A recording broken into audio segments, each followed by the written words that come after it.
Hey guys, Andrew McFarlane here. Welcome to the Mindful Hustle channel on YouTube. So today I'm talking about how to run a business remotely. How do you make money where you're not having to either go into a 9-to-5 job or actually even running a business where you feel stuck in the environment that you're in? Because the reality is that even if you have a business, and I've had this experience, it doesn't mean that you're going to have the freedom to travel around the world and do what you want to do and be anywhere that you want to be, wherever and whenever you want.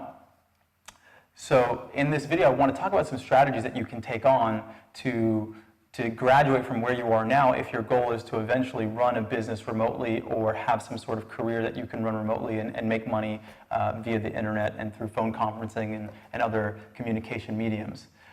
So if this is your first time into the channel and you don't know who I am, my background, I used to be an actor, and then after I transitioned from acting, I started a juice business in Los Angeles and was able to open a few storefronts, and then eventually sold that company and started traveling. And so, like I was saying before, I know the distinction between even having a business that's doing really, really well, but in some ways almost becoming a slave to that business where you don't feel like you can travel. Because for me, while I was acting, I was traveling all the time. I had a lot of free time, I was making a lot of money, and I could pretty much go wherever I wanted as long as I wasn't working on a project.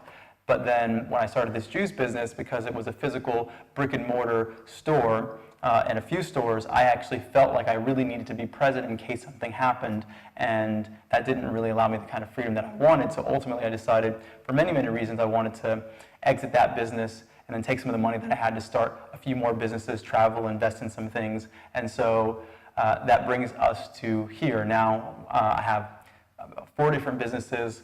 I'm usually based in Bali, but I travel quite a lot between Bali, LA, Australia, and other places.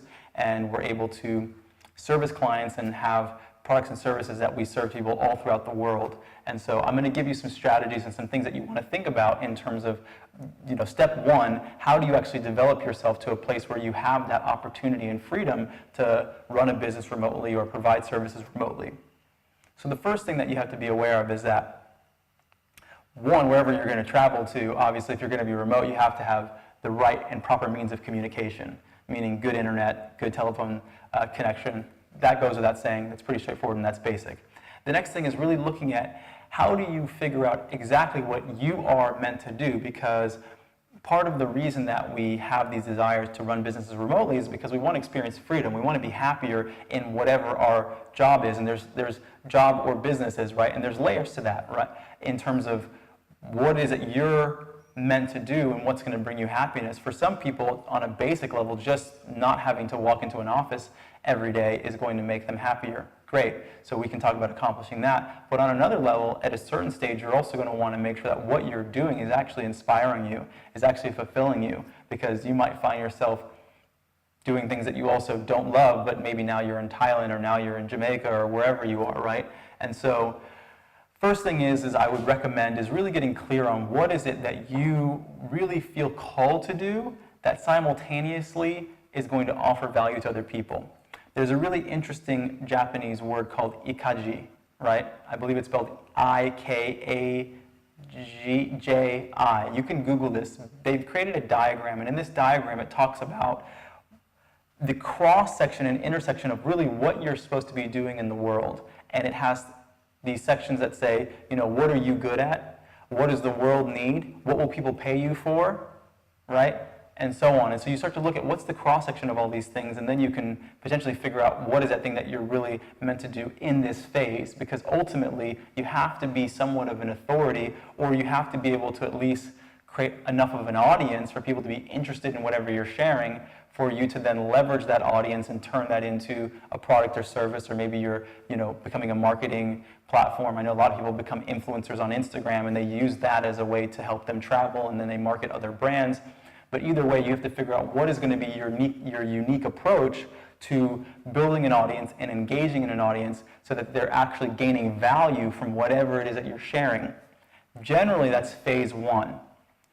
Because phase 1, the audience is going to help you move into phase 2, which is actually providing that service and making money off of whatever that thing is that you're doing. So for example, we have a consulting agency and we help people launch juice bars all around the world. our process of doing that is I started creating videos on YouTube many, many years back before we started really actively offering a service so that we can build an audience, but even more importantly is so that we could gain awareness as to what the services that we were actually going to provide look like. You need to do research. A lot of times people develop their products before they actually build their audience, which I think is not always the wisest move, because you won't always be sure if you have a product market fit, meaning is your product actually going to be helpful to your audience. A lot of times we make assumptions and we might even build products for ourselves, meaning you want to solve your own problem, which is great, but sometimes the problem you have isn't the problem of the majority. So when you build an audience first, what that allows you to do is actually make sure that whatever service product you're providing is something that they need, because they'll be asking you questions, you can put out surveys, you'll start to gain insight into the patterns of what people are really looking for and demanding, and then you'll be able to solve their problem. So that way, you're really not shooting in the dark, and you don't waste any time, because either way, you're going to have to, if you build a product, you're going to have to market that product to an audience, so you're going to have to build an audience. Whereas if you build your audience first, you already know that you have a captive audience to sell that product to, but also more importantly, that it's the right product that you're offering.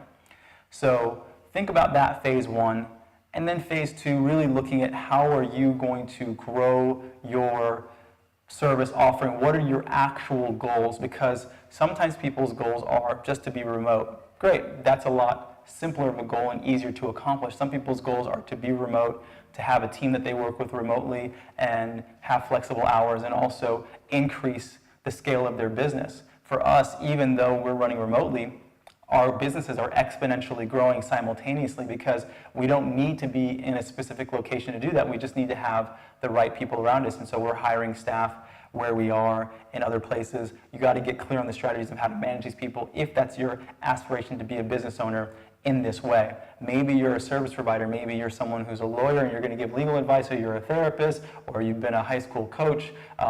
You'd be surprised. And maybe this is the last thing that I'll share, is I remember a story, this gentleman, he actually made quite a lot of money selling a playbook for high school football coaches.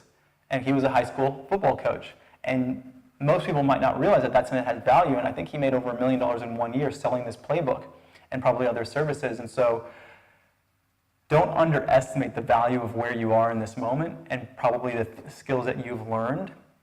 And if you haven't gotten to that space yet, then figure out what you're going to be gaining mastery in. And there's layers to mastery, right? You just have to be further along than the people that you're teaching. You don't have to be on a professional level, because even this football coach, he was coaching high school. You might coach, recreational football in your neighborhood. It doesn't have to mean that you're an NFL coach, or you're a professional basketball player, or you're a professional actor. You just have to have enough success and enough authority in whatever it is that you're sharing for other people to want to learn from you. Or if you're going to become an Instagram influencer, you got to figure out what that conversation is that you're going to have, or what's the context of what you're sharing. And sometimes it's not complicated, but sometimes it might be take a little bit more thought. But make sure that it's unique. Make sure that what you're doing is actually not something that people are going to find other places, or you're in a different segment. It's a little bit more niche down. So hopefully this gives you a little bit of insight. There's a lot more, and we'll make more videos on the specifics of different aspects around how you can actually travel remotely, and other things you need to think about, and even maybe great locations for you to be while you're running your business.